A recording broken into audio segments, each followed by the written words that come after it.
بسیار پدرها و مادرها خوشا به حال کسی پدرش و مادرش زنده هست پاهاشو رو بوسه کنه دستاشو رو بوسه کنه. حالا بعضی ما و شما بابای جون یا اچه جون یا ابای جون گفتن یاد نگرفتیم که ابای جون بگیم. همون قدر همت مونم یا که جونش بگیم که از جون بالاتره برای ما و شما، سبب پیدایشی ما و شما در دنیا هست. بعضی ما و شما 20 30 و 40 سال، بعضی ما تا مردن ما در حولی پدر زندگانی کردیم، از اونجا کلان شدیم، از اونجا نام و نسب گرفتیم، از اونجا ایمان گرفتیم، نماز و روزه گرفتیم، صدقات احسان گرفتیم، از اونجا مسجد رفتن، جنازه رفتن، سر منزل رفتن، تراویح خواندن، تراویح رفتن، صدقه در ماه شریف رمضان بردن، همه چیز از خانه پدر و مادر یاد گرفتیم. همه اصل ایمان شریعت مدرسه اولین و آخرین بنده خانه پدر و مادر که خدا در آیت قرآن به ایمان پدر و مادر برابر کرده است. در بعضی آیت به نماز روزه، در بعضی آیت با ایمان برابر کرده است. یا ایها الذین آمنو گفته، بعد ایمان پدر و مادر گفته است.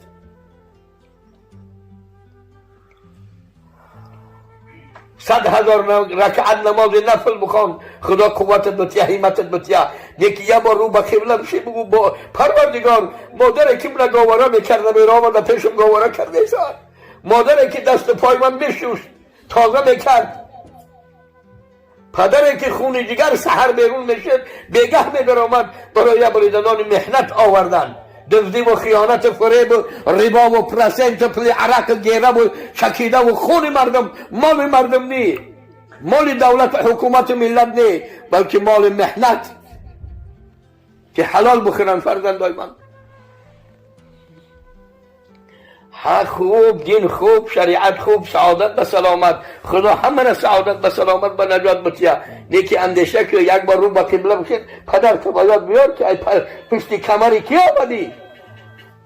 هر روز یا هر ماه، هر روز روح پدر و مادر و عالم ارواح مردگی ها در بعضی روایت ها و قصه ها آمده است 10 سال هر روز می بیاید. هر روز 10 سال دیگه در روز جمعه ها می بیاید. 10 سال دیگه در روز عید رمضان و عید قربان می بیاید. بعد او دیگه از اونجا دیگه امید میکشه، همون زیر عرش علا اونجا امید میکشه. میگه مرد باشه، اگر زن مرد مرده باشه و زنش در دنیا مانده باشه، زنش شهور کرده باشه، همه خونه خیش تبارا که گشت به خونه همون شهوری زنش هم میبیاید. 40 گز بلندی در بالای حولینش میسته. همین زن میگه در نکاح من بود، مال من بود.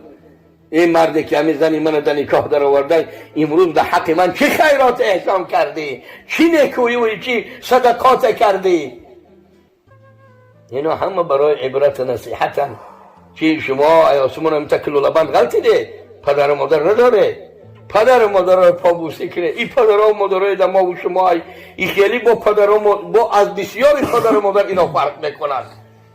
نکی این پدر و مادران پدر و مادرشون یاد کنن. بسینه شوق تلاوت قرآن، یا بیچاره را دیدن، یا تنها را، یا گدا را، یا بی فرزند را، یا بی پدر، یا بی مادر، یا صغیره را دست یاری دراز کنن و بگن در حق پدر و مادرم دعا کن، در حق پدر و مادرم دعا کن. که حضرت رسول الله گفت پدر و مادر خدمت گزاری کردن انسان عمرش بیغم و سمینه، عمرش پر برکات میکنه. خدای و پدر و مادرایی که مست آمدن، بی نماز بودن، بی روزه بودن، بی حج و بی زکات بودن، بی انصاف و بی رحم بودن، فرزندان را لطفت کردن، مادرها را زدن، دست و پاهاشون را شکستن. خدای خیلی پدر و مادر را ایمین کده امان بتیه. حاضر جوان مرد پسر را میبینی ممکن بنابیره ما و شما بنابیره موسفید و برابر باشه. نیکی هم یک ماشین گفتی اون مرد که یا آپل یا مرسیدس یک 50,000 $10,000 حلال حرام ای مکروه ای شبهه ای حق مردم ای نصرانی ای یهودی ای دزدی ای فریب او را جز خدا کس نمیدونه چکل آورده استش.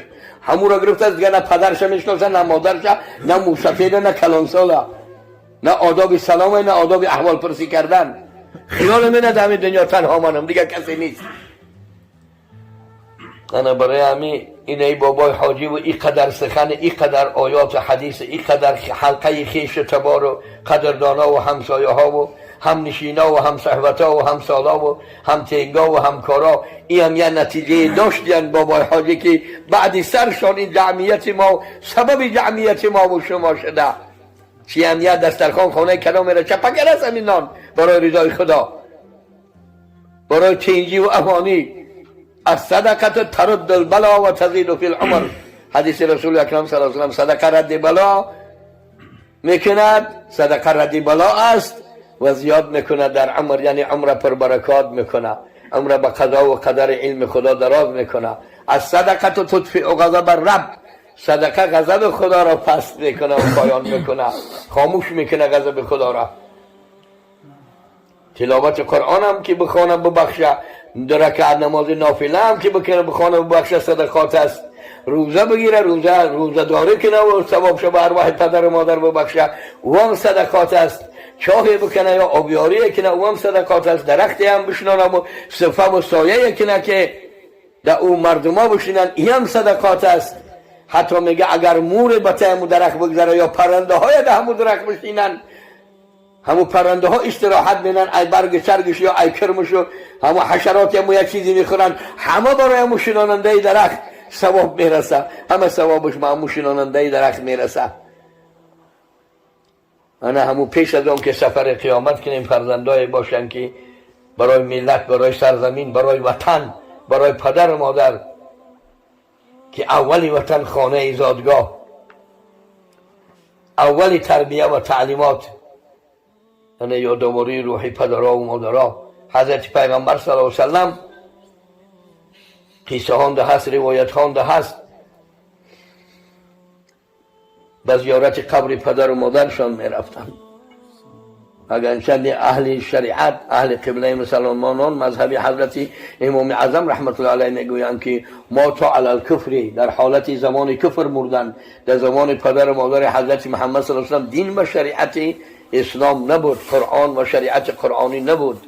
در یگان دین قبایل عرب سر فرود نآورده بودند و تسلیم نشده بودند.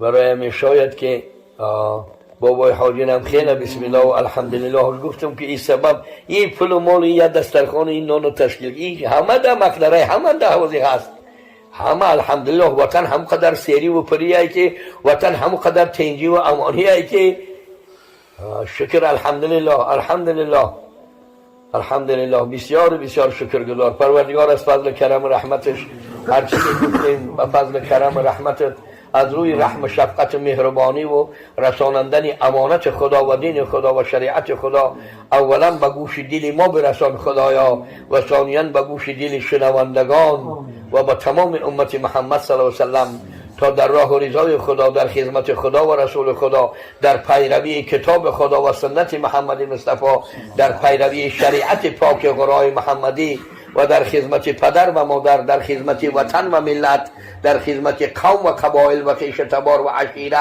کما حمدت نفسك و ذاتك و صفاتك، الثناء الجمیل لك بیدك الخیر، فبفضلك و جودك و ذاتك و صفاتك تقبل منا دعا و بلغ ثواب ما حصل من ذکرك و شکرك و حسن طاعاتك و عباداتك من اهل سبع السماوات والارضین، و بلغ ثواب ما حصل من تلاوة القرآن، من ذکر اوصافك و اسمائك، و من ذکر اوصاف محمد عبدك و رسولك الامین، الى روح رحمة للعالمین، آله و صحبه، إلى أرواح جميع الأنبياء والمرسلين والشهداء والصالحين، أصدقائك وحبائك أوليائك في العالمين، إلى أرواح أهل الصدقات والإحسان، إلى أرواح المتوفى المذكور وجميع أمة محمد عليه الصلاة والسلام، ومن قال لا إله إلا الله محمد رسول الله ثم استقام.